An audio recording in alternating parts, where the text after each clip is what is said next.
Hello everyone, and welcome back to this corner of new Eridu. Update 1.6 has brought us a new enemy, Palicus, with a somewhat familiar moveset. I wanted to take this opportunity to talk about the cereals from the family of Thanatos, analyze their movesets, and highlight their differences, hoping that it will make your battles go smoother. Let's start with the basic Thanatos. One so feared by the community, nowadays it's the simplest version in the entire family. He has decreased attribute resistance to ice and ether, which does not only mean better damage dealt by these attributes, but also better anomaly application and daze by agents of these elements. As for the rest of the attributes, Thanatos is not resistant to them. So, while bringing corresponding agents is not ideal, it also cannot be called totally ineffective. The stun window lasts for 10 seconds, and Thanatos gets a 200% damage multiplier while in stun. Now we will look at 4 types of Thanatos attacks in detail. The first one is melee. If you stick too close to Thanatos, he will perform 2 slashes, with the first one being parryable. Using defensive assist here will add quite a lot to the stun meter. The second one is a charged attack. After charging Forbid, Thanatos will launch forward. This attack cannot be parried, only dodged. The third one is a ranged attack. Thanatos twirls and shoots a flat horizontal fan-shaped burst of energy. The outcome of this attack depends on your team. If you have agents capable of evasive assist and they are off-field at the moment of the attack, it will be parryable. If your team consists of agents only capable of defensive assist, then the attack will be dodgeable only. Lastly, the longest attack happens when Thanatos goes invincible, teleporting at your location twice with dodgeable slashes, and performs a third parryable slash at the end. Parrying this attack with an agent equipped with defensive assist deals quite a lot of daze, and if this agent is a stunner, the daze is slightly further increased. Considering high daze that Thanatos gets from parrying his attacks, and 200% damage multiplier, the typical strategy for Thanatos could be: bring a stunner, make sure to stay with a different agent on the field so you could parry anytime, and after 2-3 parries, unleash your damage during the stun window. Bringing long-ranged agents to deal damage while Thanatos is busy staying as far as possible is a valid strategy, and agents with good AoE are always welcomed. Now let's move on to the Energized version. Some other enemies in the game also have the Energized version, and usually it means a reduced resistance to the fire attribute.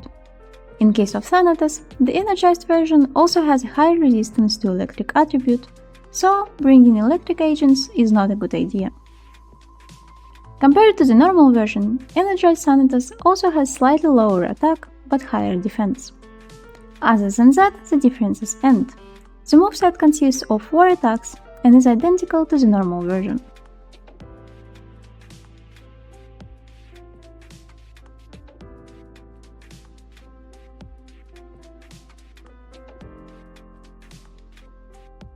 The same cannot be said about the Ionized version. Ionized versions of enemies have extra resistance against Ice attribute. At the same time, Ionized Thanatos still keeps his lower resistance to Ether attribute, so Ether agents against Ionized Thanatos are a good idea. Ionized Thanatos has the same melee attack, same ranged attack with a different counter type depending on your team, same triple attack that consists of 2 unparryable slashes and third parryable slash at the end, but he has a slightly upgraded charged attack. In fact, 2 versions. Normal Thanatos only charges forward, whereas Ionized Thanatos, after charging forward, performs a second charge backward. Both charges deal damage.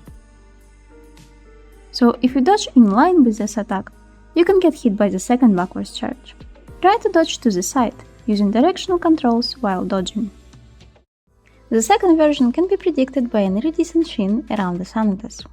If you see it, know that Thanatos will not only charge forward, but he will also release 2 fan-shaped bursts of energy at your location.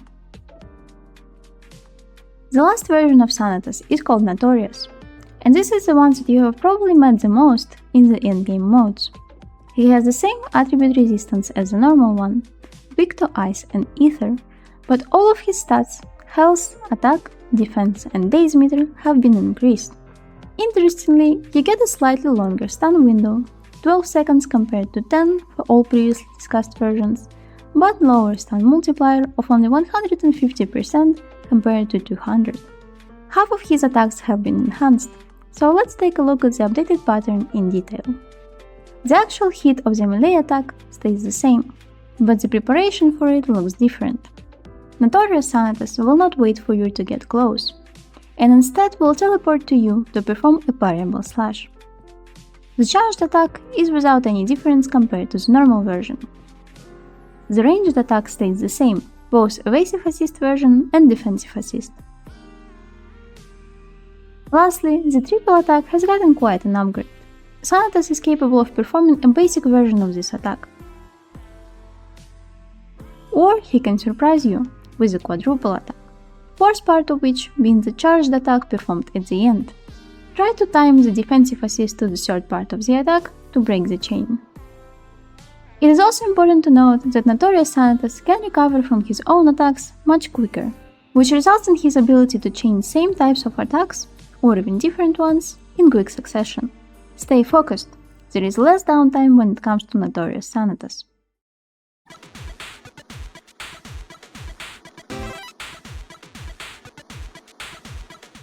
Finally, let's talk about Palicus sisters. With higher boost to health pool, higher attack and days meter, and being inseparable, these two can definitely take it to the next level. In terms of attribute weaknesses, they have the most common combination of being weak to ice and ether, and we do get the best of both stun attributes, 12 second duration and 200% damage multiplier.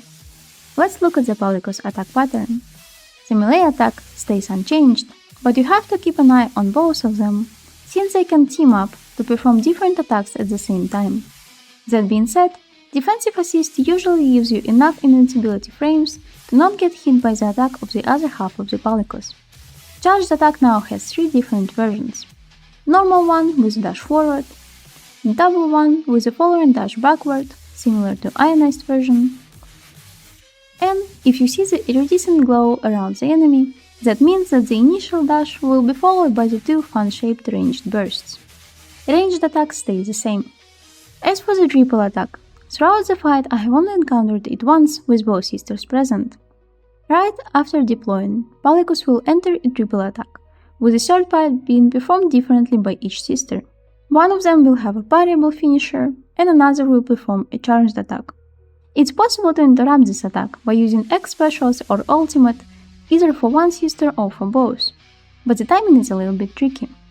You have to hit Palicus as they are deploying and keep the pressure up for a while to fully prevent them from going into the triple attack. The days dealt by a defensive parry builds half the days meter, but only on one of the sisters. So the decision whether to allow them to go into this attack or not will be up to you. Some agents are more lenient with their energy spending, so you can afford an X special or 2 for the interruption, while other agents would prefer to get to the stun faster. In addition, Palicus sisters have a 5th attack. When you dealt enough damage to them, or at least one of them recovers from the stun, they will become invulnerable and enter a pattern I will call a shadow attack. During this attack, Palicus sisters will alternate, one bursting out energy in claw-shaped form, and the other intertwining melee attacks popping out next to your character. After 2 cycles, the first sister will release a burst of energy in the form of giant fan, while the other will finish with a basic charge attack. In order to dodge the fan, wait until it gets closer to you, and then dash. Since sisters have separate days meters, it is entirely possible to only get one of them stunned and killed. What happens if you do that? The remaining sister will enter a frenzied state. Right immediately she will go into the shadow attack and perform 4 claw-shaped bursts instead of 2, but at least the other sister is not there to intertwine with her melees, and finish with a giant fan-shaped attack as shown before. Ranged attack now gets upgraded. Instead of just 1 burst, frenzied Palicus will release multiple fans at the same time. Charged attack gets a special finisher regardless of number of dashes. The attack ends with quite a large release of energy fans. Triple attack can now go differently too. In one version, third part is replaced with a charged attack, and the whole chain now becomes fully unparryable. The second version keeps the third parry, but if you don't use a defensive assist, fourth part will become a charged attack too. In order to avoid frenzied state, you should focus on building stun meters on both sisters equally. When one of them is stunned, keep an eye on the second one, and if she gets closer, she probably will, you can stun her too, and perform a second round of chain attacks, now damaging both sisters. It is easier to group them against the wall, so keep closer to the edge of the arena, as the sisters will be tempted to teleport to you. And if you didn't manage to get both sisters stunned at the same time, good news. Going into the frenzied state doesn't refresh the stun meter on the Palicus, so at least your previous efforts aren't outright deleted.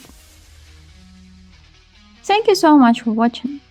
If you have found this information useful, please leave me a like, and consider subscribing for more content such as this one. If I have left any questions unanswered, please leave them in the comments. Wish you smooth fighting, and I will see you next time. Bye bye!